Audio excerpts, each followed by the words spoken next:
Be advised, we understand some of the content of this presentation may be emotionally triggering in nature.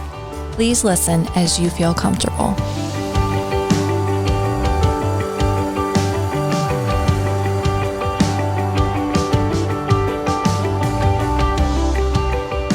Welcome, everybody, to this episode with Tusc Against Trafficking. I'm one of your hosts, Jocelyn, and I'm here with Molly McMath and Robin Bowdish.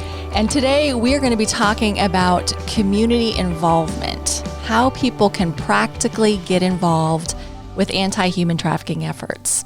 But before we do that, Robin is going to be having a conversation today with Kelli Cary from Rahab, and they're going to be talking about more common themes around how to support survivors of human trafficking. As we talk about community collaboration and things we can do to help victims of human trafficking, survivors, anybody in the community who's really struggling, we're very excited to have Kelli Cary here. So I'm going to let you talk about your role with Rahab and what you do with them, and then we'll talk a little bit more about some different ideas you have for community collaboration. That sounds great. Thanks. I'm happy to be here. So I'm Kelli Cary, and I work at Rahab Ministries, which is located in Summit County, but we serve multiple counties in Northeast Ohio. I am our Vice President of Programming, which means that I get to oversee all the direct services that we get to do for survivors of sex trafficking and those who are vulnerable to trafficking. Some of those services include outreach, community-based programming, mentoring, drop-in centers, as well as our safe houses. We have an adult safe house for women who are coming out of commercial sexual exploitation, and a minor safe house for juvenile sex trafficking victims as well. Okay, so what do you think community members can do to make an impact on reducing human trafficking? Yeah, that's a good question. I think when I get asked that question, I always think to start with education first, because if you want to be a part of the solution to ending human trafficking, you have to be educated yourself on what that issue looks like, and not what the issue looks like maybe sometimes in the media, but what it looks like in our own backyard, in our communities. So I would encourage people to find wonderful community partners like their coalitions, their human trafficking coalitions, or agencies to link arms with and become educated on some of the ways that people are vulnerable to being trafficked, and then also some of the myths of how it looks like or how it's portrayed that it looks like. And really what we're seeing in Northeast Ohio, I think that it's important to be educated on both sex and labor trafficking because it's prevalent in our community. Correct. I do agree with you. And sometimes I think our discussions at our Tusc Against Trafficking coalition revolve around the fact that there is sex trafficking in our county, but labor trafficking is maybe a bigger issue. And it seems to go unnoticed in some cases. So we need to keep that in mind. How can people invest in relationships around them so that they get to know people and they get to understand their backgrounds, their where they come from, what their relationship is to the community itself? Sure. So, after the education piece, I think relationship is the next step, so being able to volunteer your time or energy at a local organization or being able to get involved at the coalition level is a wonderful way to combat trafficking. But also that relationship building piece is so important because I think sometimes we think about how to end human trafficking with policies or programming, and all of those things are important. But with relationships, we can actually, if we build relationships with people, we're actually on the preventative end of trafficking, and we're able to wrap around care to those who are vulnerable. So we talk a lot about at Rahab, our mentoring program being so key to investing in people, in women and children, because if we don't invest in them at a relational level, if relationship isn't the intervention, then they're not going to have trust to be able to have people to reach out to if and when something is happening. Also, as we know, people that are vulnerable to trafficking, they're vulnerable because they might feel isolated. They don't have healthy adults in their lives. Or if they're an adult, they don't have healthy support systems. So just us as community members investing in people that are vulnerable or at risk, those who have mental health issues or substance abuse, or those that just don't have people in their lives. We're truly combating trafficking just by investing in relationships with those people. So what are some of the ways, this is just a question that came to the top of my mind here. What are some of the ways or some of the strategies that Rahab uses to connect with these people and establish those relationships? Sure. So a couple of ways. One is being present and there for people over a long period of time, knowing that it might not be a one-time meeting with somebody that produces that trust and that relationship. One thing that's unique about Rahab that I've noticed is that people can come back over and over and over again. They're never too far gone. They've never reached a point where they can't come to us for services or for help. So we have drop-in centers. That's a place where we offer community to women who are being exploited, and they can come in and receive their basic needs, meal or hygiene items, but so much more than that, they can receive community and family. And so when they're accepted and they're not judged, that produces relationship and they want to keep coming back. And that's how we continue those relationships. And then also our mentoring program, I think, does such a good job. As I mentioned before, we do that with youth as well as adults, and making sure that our mentors are trained to know how to respond when someone has experienced trauma and how to truly love them where they are. One of the things that through a conversation with somebody at Rahab, and I'm not sure if it was you or one of the other staff people, one of the things that came up was that traffic victims often don't have an understanding of sitting down at a meal with other people and using plates rather than paper plates, or just kind of eating off the table. And so that is a big thing for you guys in creating those stable relationships and having that continuity of being able to just sit down and have fellowship. That's exactly right. Yeah, I love that. It's something that might sound simple, but it's not. It shows somebody their dignity and their worth when you take the time to have a meal like that, to not just throw something together, but every meal is made with love and care and having real plates, like at the table, sitting around family style. So yeah, we do that at our drop-in centers. And then we also make sure and do that at our safe house as well. And I love that example because it's something very simple that sometimes families take for granted and that other people don't really get to experience. And so just kind of sharing that kind of relationship with somebody can create such a strong bond. It does, absolutely. That's great. When you talk about getting involved locally, we have a great coalition in Tuscarawas County, Tusc Against Trafficking, which is the reason for all these podcasts. We also have a very strong faith-based system that does a lot of mentoring, that reaches out to individuals in need, to people in need. And these groups are constantly looking at the community, assessing the needs and jumping in. And I think that's important too for people to understand that locally we do have resources here, and we have people who are willing to create new resources just to move forward. And I kind of threw this question in at the last minute just because I think it's important for people to have a little bit of understanding of your background. Can you tell us a little bit about your role as the co-chair of the Victims Service Committee for the Ohio Attorney General's Human Trafficking Task Force? Sure, I'd be happy to.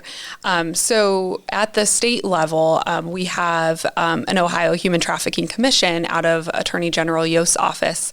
And the Human Trafficking Commission does great work, really pulls a lot of the key players, the providers, the people who are doing really on the ground work across Ohio together at a coalition or a collaborative level.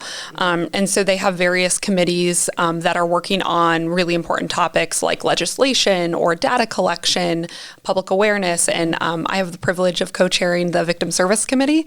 And really what we're focusing on is making sure that across the state, that we have quality service standards.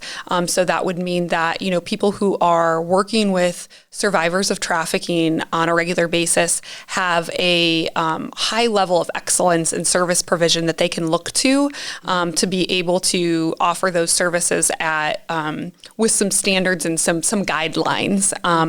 And so we're working on that at a state level as well as a statewide human trafficking service matrix. So we have quality referrals across the state, and those referrals can really benefit the survivors that we're working with on the ground. And then we also, I'm very excited about another goal of ours is working to strengthen our response to labor trafficking. It's huge. We don't talk about it enough, and so we're really trying to shine some light on survivors of labor trafficking and what we can practically do to better serve them in Ohio. Great.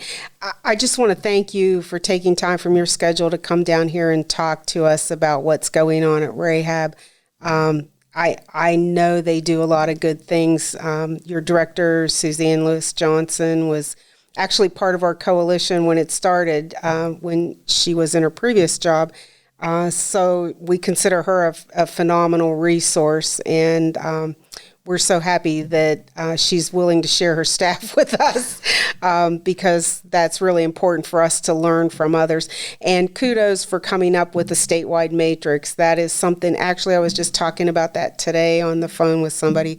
That is something that is desperately needed so we can get survivors connected to the resources wherever they are, whatever those resources may be. So thanks again for joining us, and thanks for coming in. We appreciate it. Absolutely. Thank you so much for having me. Appreciate it.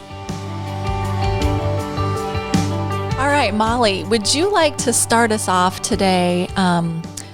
Just how, I know a lot of people have asked me, okay, so we're hearing a lot of information, but how can I every day, or how can I regularly be involved and make it practical, everyday kinds of things that I can do to help fight against human trafficking? So what would you say as far as getting involved with Tusc Against Trafficking? What kinds of things would you encourage people to do? Well, I think, first of all, it's important to note that there are many different levels of involvement that you can get into, right? I think a lot of times when people here get involved, their mind immediately goes to, I need to be going out and rescuing victims of human trafficking. And that's not what we're asking for. What we're asking is for practical steps that our neighbors here in Tusc County can do to help all of us who are sitting around the table at Tusc Against Trafficking. And so the very first opportunity you could take advantage of to get involved is asking for Tusc Against Trafficking to come in and do a presentation for your organization, your business, your church.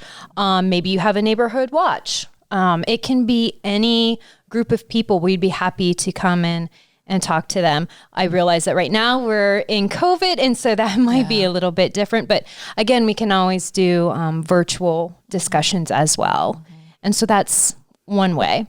The other way is to think about if you're able to, at this time, to make a donation to Tusc Against Trafficking. There's many organizations sitting around the table right now who, we're all working to pull our resources together to do the work that we're doing. But obviously, it's not enough. And there's costs involved in what we do. And so donations are always welcome. And if you feel led, I would encourage you to send your donation to Compass at P.O. Box 481, New Philadelphia, Ohio, 44663. And please do make sure that you mention that it is a Tusc Against Trafficking donation. And then that'll be put aside for us to do our work here. Awesome. Thank you. And some of those funds would go for awareness efforts and some other things. Yeah, I think, Robin, you can probably speak to what we've used donation funds for in the past. So we've used donation funds to help us create a plan for how we're going to move, how Tusc Against Trafficking is going to move forward with educating the community, providing awareness, and even going beyond that in some ways. We've used the funds to get the word out, these podcasts. Some of the funding, the donation funding goes towards that. The donation funding is not used to pay salaries or anything like that. As we look forward to what we want to do in the future, and that is to reach people who may be involved in human trafficking and may have some concerns about coming forward, and we just want to provide a place for fellowship for them, things like that. Those funds can be used to help us support that kind of activity. Awesome. Thank you. And getting back to Molly, what you were saying about having TAT come in and give presentations or just sharing some more information.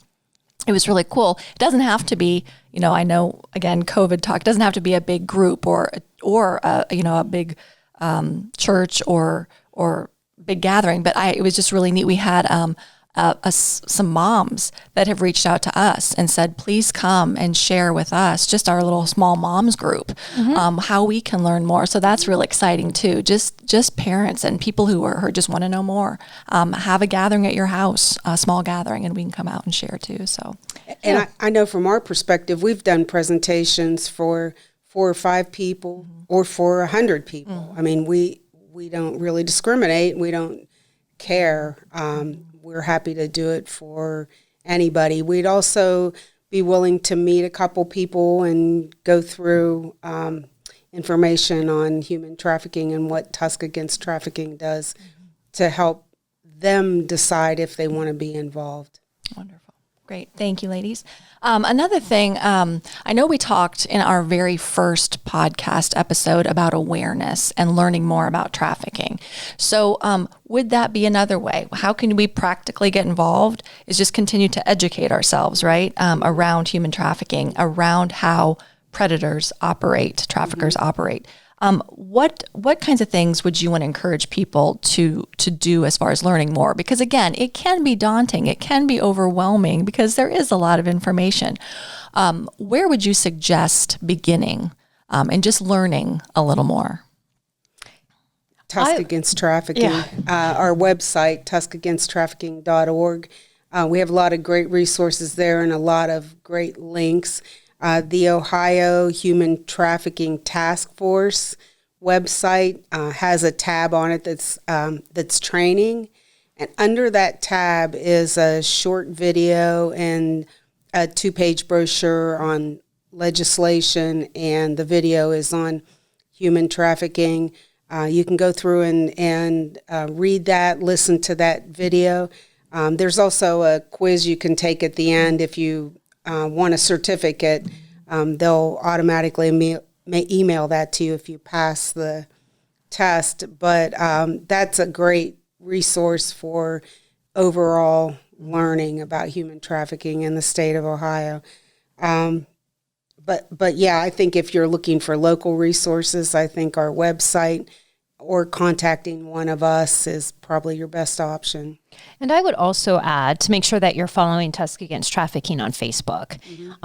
We really use that resource to throw out there news articles, legislation, any breaking type news around human trafficking. Or trainings. Or trainings as well, yes. So it's a great place to just get quick little updates on what's going on around human trafficking. Wonderful. So start there.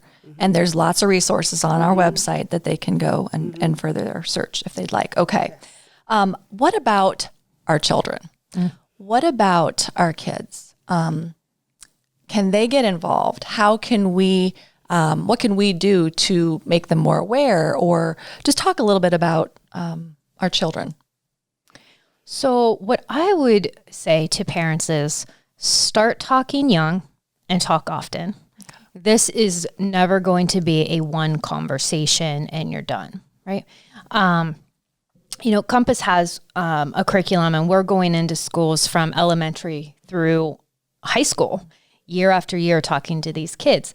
And I think that you can start building at a young age, even with young kids. Start talking to them about, what do good friendships look like, right? With your friends. What does a good relationship with your family members look like? And that conversation can eventually evolve into, what do healthy relationships with a significant other look like? What does consent look like? Going back to the younger kids, what secrets? What does that mean? And should we keep secrets? No. Why? Having those conversations with kids. And you can build on that. As your child grows, just keep talking, explaining to them why it's important for you to be involved in their online activity, right? I think kids, they want their privacy, but we need to be involved as parents on their online activity and explaining to them why that is, right? And answering their questions about it so that they know they have that open dialogue. Sure. And I think people may think that they protect their child with certain things they do, and they feel like they may monitor their online accounts. But there's a couple things to keep in mind. First of all, the average age of initiation into the world of human trafficking, which is 12 years old. Now, that doesn't mean that a 12-year-old is trafficked. What that means is that a predator has reached out in some way to start to groom that child and begin the process to traffic that child. The other thing I want to throw out there, and I know I mentioned this in one of the previous podcasts, is that prior to COVID, the FBI indicated that 77% of the kids who have online accounts, which includes gaming systems, not just apps, have connected in some way with a person who's a predator, who's considered a predator. So if you think about that, that's 3 out of 4 kids. To me, that's a really daunting statistic right there. And that's prior to COVID. So now that we are encouraging our kids to participate in more online activity, I suspect that number is even higher in my mind. I don't have any data to back that up, but I would have no reason to think otherwise. So I feel, to me, the online piece is really critical. And having the discussion with your child to make them understand the people out there don't always want to be your friends. And unless you physically can touch that person and know exactly who that person isn't your friend. Yeah. It's interesting. I think sometimes even knowing where to begin, with our younger kids, it's just a little, again, like, okay, I need some guidance here. And if you go to our website, if you look under our resource tab, there is some healthy relationship sites. There's also online safety sites. So netsmarts.org is phenomenal. Yes. And I don't know if you've checked it out. It has something for each age group, netsmartskids.org. And again, it's netsmartz.org. But it is phenomenal. I've just really appreciated their approach. How it's just guidance and instruction, because again, it can be overwhelming. What in the world, and how do I do this at this age? And I think another scary piece to the online part, or the friendship part for kids, is that what the professionals have seen is that sometimes traffickers will groom peers to groom these kids and bring them into them. So somebody your child may become friends with may be actually in the process of grooming them to turn them over to a trafficker. So it's just all very overwhelming. And I think, Molly, you brought up a good point, just with starting young, frequent conversations. Just because I had just recently heard she was a victim's advocate, and she just said we need to start young because junior high is too late. That is correct. They're already doing things online and within junior high and exposed to so much. So I really appreciate the start young and And I would also add, like you said, there are some great resources on our resource tab to talk to your children. Just so our listeners know, we also have prevention educators on staff. And so if you have any questions, if you want to run anything past one of them, just to get some ideas, always feel free to get in touch with us. And one of our prevention educators would be happy to talk to you and just walk you through that process. That's wonderful. And Compass, they are on the resource I love that. So under healthy and safe relationships, Compass, they're that as an active link there. So you can hit on that. And I do want to throw one more thing out too, because having raised 3 boys, I know how difficult having a good relationship with a teenage kid is. Because my boys always thought I was the stupidest person to walk the earth, I'm sure. But the thing is, you can't be judgmental of your kids. You have to let them tell you things. And if they're scary to you, or if they're things that you've already talked to them dozens of times about and said, don't connect with people you don't know, and then all of a sudden they come to you and say, look, I did this, and now this person wants me to do more, and I don't know how to get out of this. Don't start yelling. Just say, let's figure it out. Let's just figure it out. That's extremely important. Very much. And let me add, I think I feel like this is such a huge topic. We have so many points that we want to get across. But Robin, when you said I'm the mother of 2 boys, it 3. 3 boys. I'm sorry. It made me go to another thing that I think we need to be careful of, is that we don't put our daughters in the victim category and our boys in the perpetrator category, right? Human trafficking, we've discussed in our previous podcasts that anyone can be a victim of it. And a perpetrator, trafficker can be anyone. And so that we need to make sure that when we're talking to our sons and our daughters, that we're talking to them in general terms of healthy relationships, and to make sure that you are not perpetrating, whether you're a boy or a girl, and that you can be aware of how you can become a victim without that gender qualification in there. Right. Healthy relationships do not mean that you owe somebody something. And I think that's just huge, because how many times we see teenage kids who get involved in that kind of a scenario. So you're accurate. All right. What are some other ways that we can get involved practically?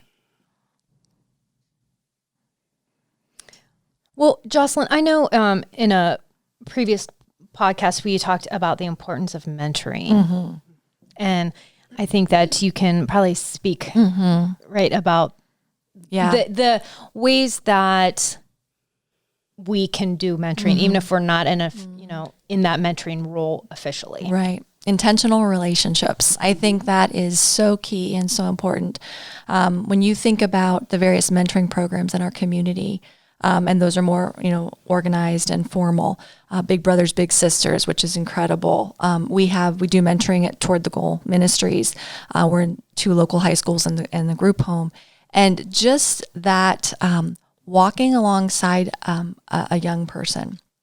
A lot of times, life is hard, right? And junior high, teenage years, they're hard, and so a lot of times, though, kids can get pulled into vulnerable positions because of a loss of relationship, because of a loss of stable or connecting or healthy relationship. And so I think this is really cool, where we can be intentional to walk alongside a teen in a healthy relationship, being a model, but being a safe person. And so that's really key, I think, in giving them a connecting point, a stabilizing person and persons, multiple people in their lives, that they can talk to, ask questions of, say, what do I do with this? So that's huge. I think we can, each of us, if you have a heart for mentoring, and you need to be intentional and you need to be available. But I think that's one way we can definitely really plug in, whether that be through a formal organized program like those programs, or whether that is simply just being aware of people around you and being intentional. I think of people in your neighborhood, people that you see at the store a lot, maybe, the same clerk you see over and over, or somebody at your church, somebody at work even.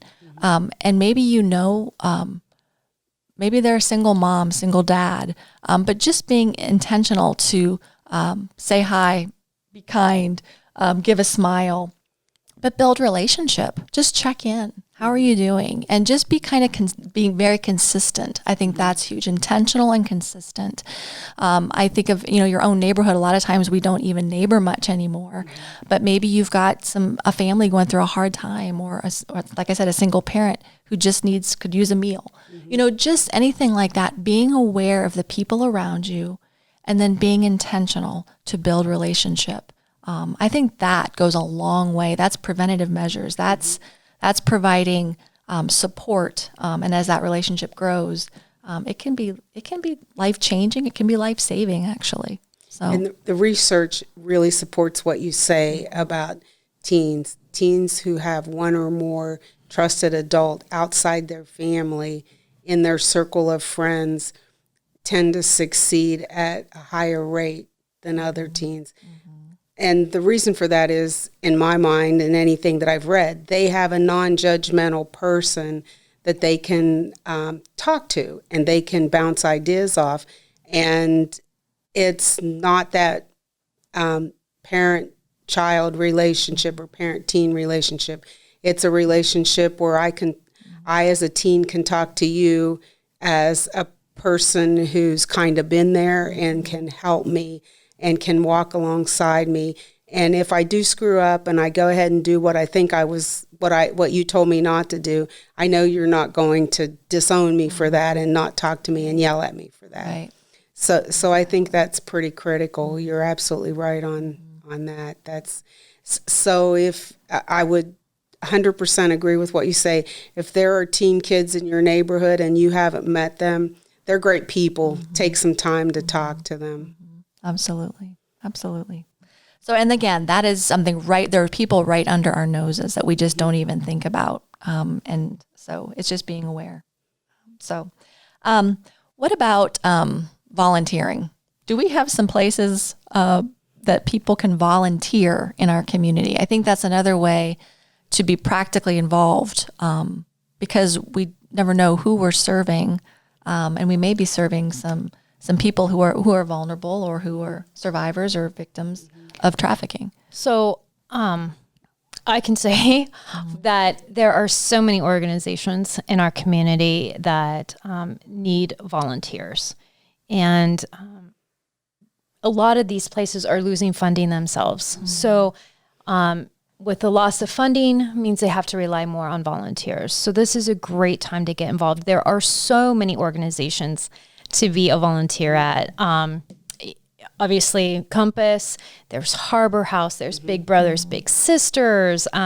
There's things that Noah's Hope could use volunteers for. I mean, almost every organization could use a volunteer. And so what I would suggest is, if you have a organization that's close to your heart, or you have a passion to reach out to a certain population, just give them a call.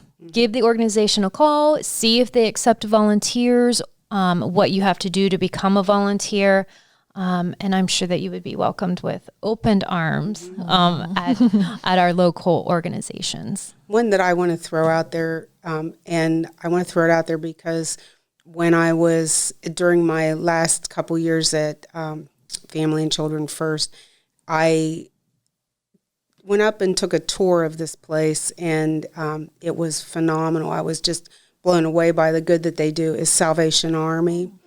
They have a lot of things, activities they do, and they have family activities they do in evenings. They have a soup kitchen that's open all the time, so they have churches that support that, groups from churches that come in and man the soup kitchen. They are always looking for donations for people. They just do a lot of great things, and I think Lieutenant Andrews and his wife have really brought a great spirit of community with what they're doing with the Salvation Army. So I would hate to leave that out. And then also, if fundraising is your passion, a lot of the nonprofits have auxiliary groups that do fundraisers. And so getting involved in something like That's a good point. It gives you a way to get involved in a different way than actually working with clients, Sure. So you have to, I guess, pick your passion. But there are all kinds of activities. And I think pretty much every church in this county has some volunteering mission that they support. And Robin, you make a good point. I think there are times that people want to volunteer and they have that passion to volunteer, but maybe are a little bit afraid about having to interact with survivors if they say something wrong or do something wrong. And I'm just going to speak for a moment from Compass in that we have opportunities for people to volunteer that are not directly with survivors. And I would say that that's probably true for many of the organizations. Maybe your thing is maintenance work and you want to volunteer some time to go and do some maintenance at these buildings. There's so many different ways to volunteer. But if you are wanting to be involved with the clients, know that many places you would be trained. You would be properly trained and given that guidance to build up that confidence. Correct. I can't imagine any organization, any agency would just say, "Oh yeah, come in. We're going to stick you. We're going to stick you with this person to mentor." That's not how it works. Right. And I think a lot of times, though, and what I was referring to as well was we're serving people we don't even know that are in those situations. I think of a soup kitchen or, and it's like, but you're giving and you're there to serve all. So I just think it's interesting how, because it's such a hidden kind of thing, we don't even know who all we're impacting. So, Jocelyn, are you taking volunteers for your mentors right now? We are. We just had our training for the year, but we continue to train throughout the year. So if anybody's interested, we have a little more limited location just because we are at Highland and Garraway high schools, and then at the group home down here. But we will welcome. We do an interview process, a training, and so if you're interested, please contact Toward the Goal Ministries. Great. Thank you. Yes. One other thing I think about when we're talking about getting involved, or what can we do practically to help fight human trafficking, is I think of pornography. And I know that we are going to have an episode, we've had at some point on this, and we're going to talk about this in a little more depth. So, but this is one thing that I did want to just touch on, because pornography does fuel trafficking. It does increase demand for human trafficking. And so I think when I think about this, I think, we all have things that we struggle with. But I think to have conversations around pornography and talk about it a little more, because I think of the church alone, and in the church, 68% of men struggle with pornography, and that doesn't even include the women, because we've got women who struggle with pornography too, and girls. So I really think that's something that I feel a great burden for, is let's just talk about it. And so that's one thing, if you're a leader in the church, or maybe you have struggled in the past, if that's something that you're looking to lead, just accountability groups or something like that, and we'll talk more about this, but that's one thing you can do, is walk alongside other people and help as we walk together toward healing and hope, because that can really bind us up and change the landscape of our brains and fuel trafficking. So it's also just recognizing, this is something I've been trying to get out of, and I really would like help for that, but I know that takes courage to ask for that help. That's why I think if we start talking about it a little more within our churches and within our, with our friends, that, there can be some real freedom Well, and pornography can change the landscape of your brain, but it also, because of the violent nature of most of the pornography images that are seen, gives people a jaded view of what healthy relationships look like. So it goes back to what Molly talks about with understanding what healthy relationships are and being able to put those kinds of things in place in your life. And that is one of the huge issues with pornography. It truly is. And I think when we talk about addictions, whether that's pornography or drugs, when we often say, like, reach out for help, right? And that is important. But I think also, if you are one that maybe is not struggling with that, being compassionate to those that are. Absolutely. Right? Putting aside any shame, any judgment, and embracing the work that those who are addicted to it are putting forth. And I think that's so huge. And it can be so impactful if those who are doing the work to break this addiction can feel the support of those around them. So true. So true. And that's, we all know battles of some sort, and so that's where empathy and compassion and non-judgmental perspectives come in, because that's so important. We all battle with something. So this is a little bit off the subject, but before we end today, I do want to throw this out there, talking about compassion for people and what we can do at the most basic level. If you have somebody who's been your friend for a long time and who all of a sudden doesn't want to communicate with you, seems distant, seems off, please continue to reach out to that person. When we talk about intentional relationships, I think that kind of a situation is the most intentional kind of relationship, because sometimes people get themselves in situations that they're not proud of, potentially trafficking, potentially addiction, something that they're struggling with. They're not ready to talk to somebody yet, but at some point down the road they may be. So it's very important to keep that door open. And I think we've talked about this in other discussions, but when we're looking at intentional relationships, I think that's pretty key. You're right. All right. As we finish up today, anything that you'd like to leave listeners with from overall a point or two? I think I already just did. I think I'm good. I just want to go back for a moment. We talked about children, right? And how to educate our kids. But through this entire podcast series, we've been saying, if you see something, say something. And I think it's important that we kind of arm our children with that also. And that they themselves might not be the victim, but it's a good idea to also let them know that, hey, if you see something that doesn't seem okay, say something to an adult. It can be your parent, it can be your teacher, it can be a Sunday school teacher, like any trusted adult. But I think it's important that kids feel that empowerment too, and to trust their instincts if they feel that something's not right with a friend or another classmate.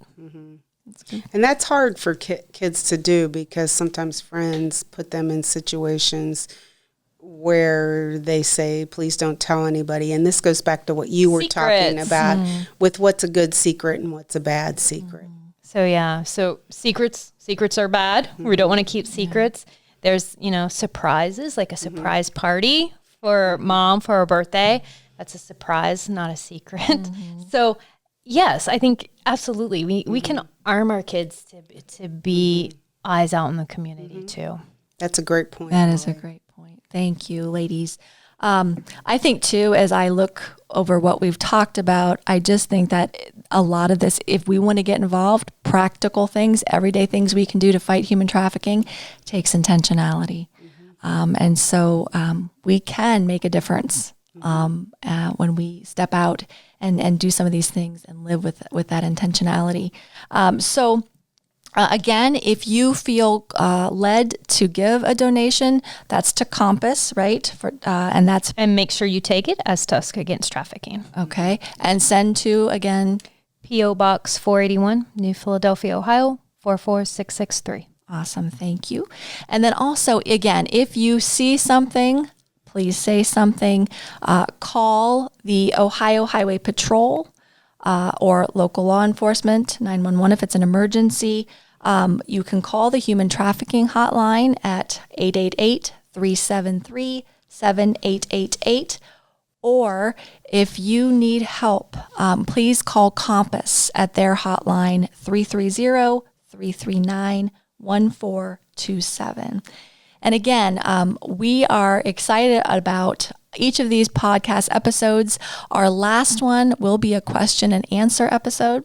So if any of this has stirred up some questions, we invite you to please submit those questions to us at info, this is an email, info@tuscagainsttrafficking.org, or via our website, which is tuscagainsttrafficking.org.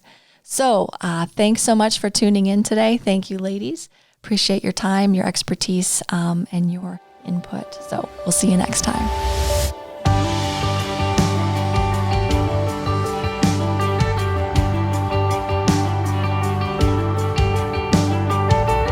If you would like to contribute to anti-trafficking efforts in Tuscarawas County, you can send your donations to Compass at P.O. Box 481, New Philadelphia, Ohio, 44663. Please be sure to indicate human trafficking in the memo line. We appreciate your partnership in this work. Together, we can make a difference.